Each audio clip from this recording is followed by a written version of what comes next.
By the time the tow truck driver figured out this wasn't merely a local squabble, Brenda Lofton had already locked herself with chains to the incorrect gate. "I will not acknowledge this obstruction," she yelled, draped in a flowered cardigan and her HOA lanyard, her arms threaded through the metal bars of my newly welded farm gate. On the opposite side of that barrier, 40 acres of pine forest and open pasture lay calm and indifferent. Farther back, in a collapsible camp chair, I sat holding a mug of coffee, my ball cap pulled down low, observing the unfolding drama as if it were a live broadcast. 2 sheriff's deputies, a county surveyor, and a code enforcement officer stood on the gravel driveway separating Brenda from the peaceful county road. The tow truck engine rumbled uneasily in the background. "Ma'am," one deputy repeated for the 5th time, "this gate is located on his private property. Your HOA holds no authority here." Brenda shook the chain forcefully. "This roadway serves as the entry to Willow Trace. It provides community access. That gate represents a psychological intimidation." I took another sip of coffee, fairly certain it's simply made of steel. The county surveyor collapsed his tripod and indicated the map. "The psychological intimidation ceases," he explained. "Precisely 6 feet bear that gate, exactly where the HOA boundary ends." The deputy faced me. "Mr. Hale, would you like to file charges for trespassing and vandalism?" I looked pointedly at the damaged old lock and the bolt cutters, still resting in the dirt where Brenda had let them fall. "Absolutely," I replied amiably. "We should certainly discuss that." 3 months prior, I had been the least exciting resident in Willow Trace. I worked as an IT consultant from home, drove a dusty Tacoma pickup, and possessed just 2 lawn decorations, a worn bird bath, and a solar pathway light that functioned only on Thursdays. I had purchased the final house on the cul-de-sac, the one that bordered a dense, overgrown woodland and an ancient barbed wire fence. I appreciated it because nothing lay behind me except trees, deer, and unreliable Wi-Fi. My pastimes included restoring vintage tools in my garage, strolling along the tree line in the evenings, and avoiding conversations with strangers, which positioned me as a natural adversary to the HOA president. Enter Brenda Lofton, the self-designated protector of Willow Trace's curb appeal and neighborhood principles. Brenda was the sort of woman who laminated every document and deployed expressions like "per my last email" in conversation. Her golf cart featured a small clipboard attached to the dashboard. She wore a name badge declaring "President" even while simply wheeling out her garbage. Willow Trace itself was one of those subdivisions that overreached in its efforts. Phony stone entrance sign, matching craftsman-style lanterns, and a quarterly newsletter that mentioned the word "charm" 6 times. I reviewed the covenants before purchasing. They were irritating, but tolerable. No parking on grass. No RVs in driveways. Approved paint colors only. Pine. I could manage with beige walls and a plain mailbox. Brenda located me within a week. "Regardless, you have an unapproved type of mulch," she declared on day 5, glaring at my flower bed as though it had offended her directly. I gazed back. "It's brown," she huffed. "It's pine straw. The guidelines suggest hardwood bark for a consistent appearance." I shrugged. "It was here when I bought the house." "You'll need to be more diligent than the prior owner, Marcus," she warned, pronouncing my name like a challenge. "Willow Trace maintains standards."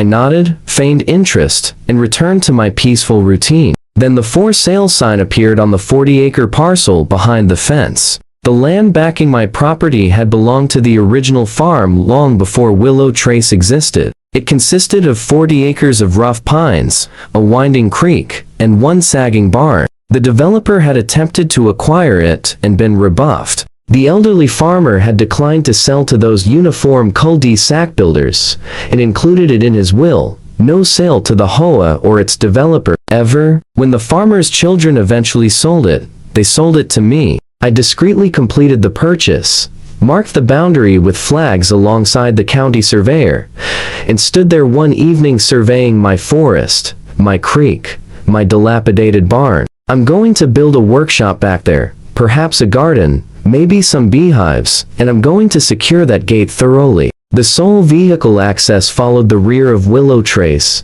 an aged gravel farm road that connected to the county road right before the ornate stone, "Welcome to Willow Trace" sign. Technically, half of that road fell inside the subdivision plat. The remaining half and all beyond now belonged to me. I hired a contractor to widen the road slightly, lay new gravel, and mount a sturdy steel farm gate precisely where my property began. I welded a straightforward sign to it: "Private land, no HOA jurisdiction." Yes, really. The sign was primarily for my own entertainment. Brenda interpreted it as an outright proclamation of conflict. The emails commenced. "Dear Mr. Hale, the Willow Trace HOA does not allow gates at the community entrance without architectural review approval. Please dismantle the unapproved obstruction within 7 days or incur fines." I responded once courteously, attaching the county plat map with the useful red circle highlighting my property line.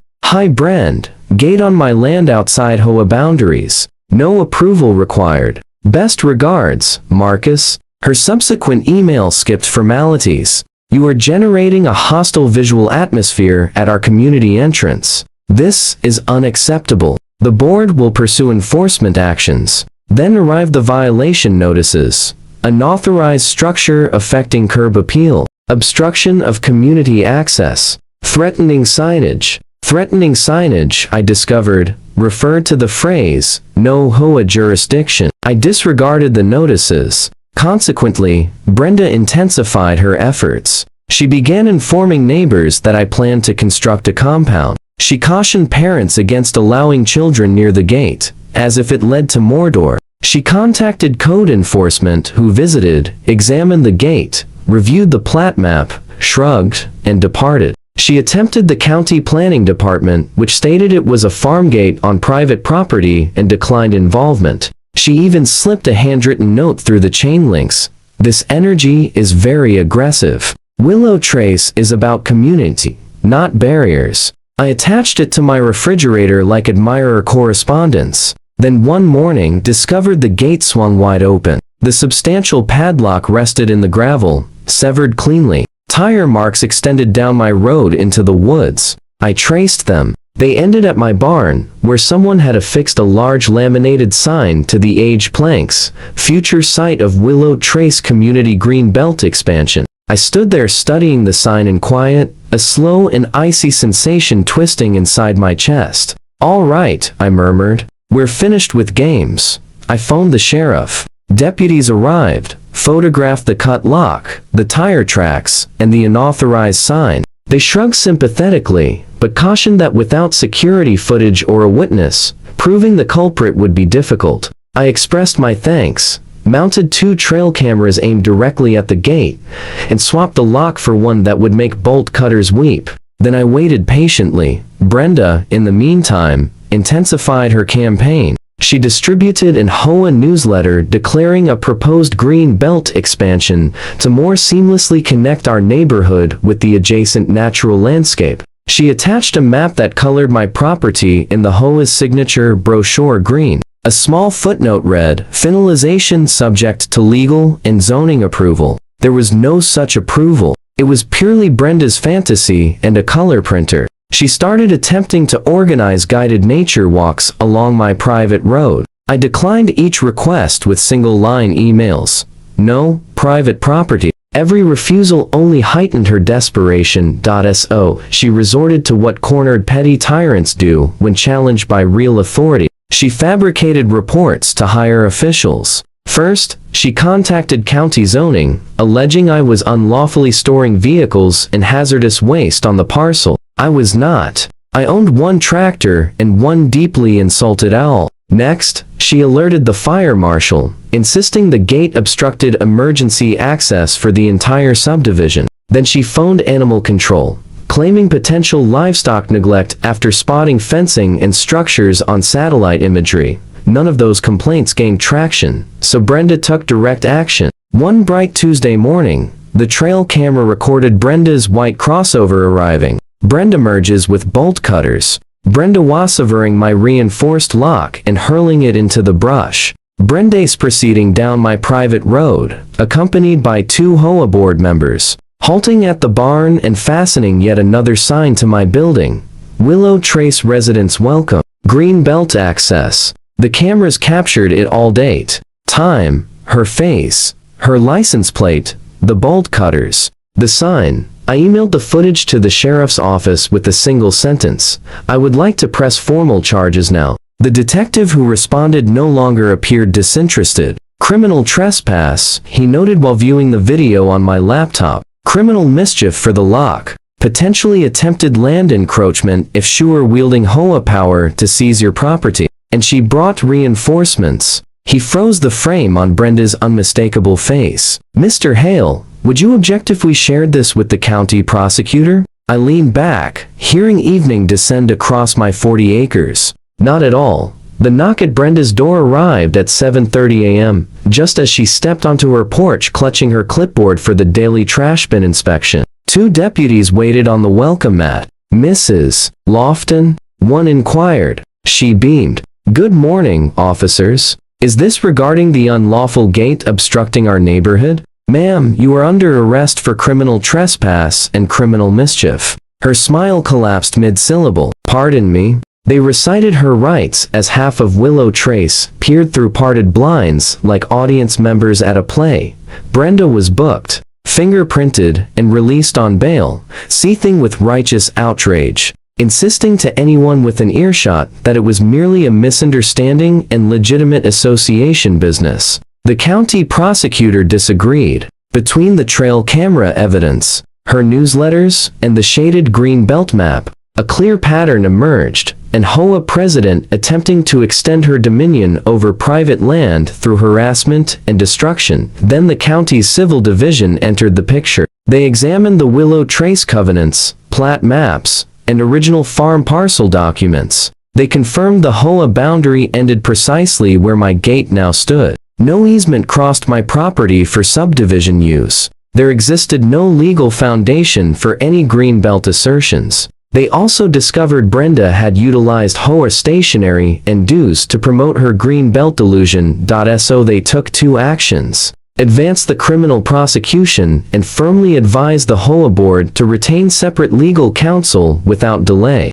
The board, formerly Brenda's obedient echo chamber, scattered in panic like startled birds before a predator. They convened an emergency session. I received an invitation legally mandated. In fact, since my land lay at the heart of the matter, the HOA attorney, an exhausted man in an impeccably tailored suit, explained it plainly to the board. Your president unlawfully entered Mr. Hale's property, destroyed his gate, and tried to exert HOA control over land you have no claim to. She has exposed this association to substantial liability. One board member whimpered, but she said it was the county road. She was incorrect, the attorney stated bluntly, and you supported her. The positive aspect is that you can begin correcting this immediately. He pushed a document across the table. First step: remove her as president. The local courtroom was modest, harshly lit by fluorescents, and packed. Word had spread quickly. HOA president facing trial over neighbor's gate. Spectators arrived from outside Willow Trace simply for the spectacle. I sat calmly in the second row beside my attorney. Brenda occupied the defense table, jaw tight, wearing a blazer one hue shy of the HOA's branded color. The prosecutor projected the trail camera footage onto a large screen. There was Brenda, enlarged and undeniable, advancing with bolt cutters as if assaulting the Bastille. There she was, slicing the lock, discarding it carelessly, and motoring through the gate she had labeled a critical obstruction. The judge observed without expression. Mrs. Lofton, the prosecutor asked, did you possess permission to enter Mr. Hale's property that day? She drew herself up. As HOA president, I bear responsibility for all community access routes and facilities. The judge lifted an eyebrow. Is his property included in the HOA? Not formally, but it is contiguous and visually unified, and the Green Belt Initiative, so that is a no, the judge interjected. You lacked permission. Her lawyer attempted to frame it as a boundary confusion. The judge remained unconvinced. Boundary confusions rarely require bolt cutters, he remarked. I lied. In the corridor outside, regional journalists were already jotting notes. Ultimately, the judge spared her incarceration, but the punishment struck deeply in HOA circles.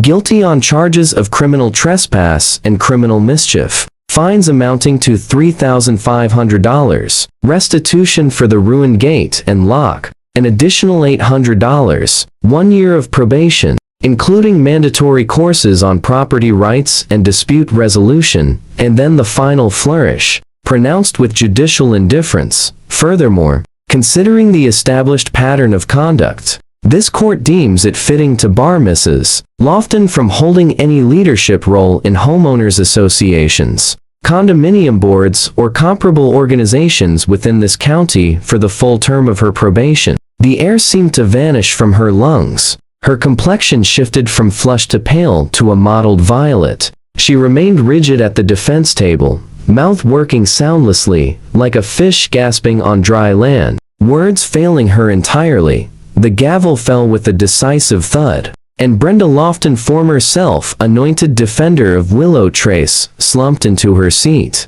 gazing blankly ahead, her whole sense of self dismantled in one unemotional ruling.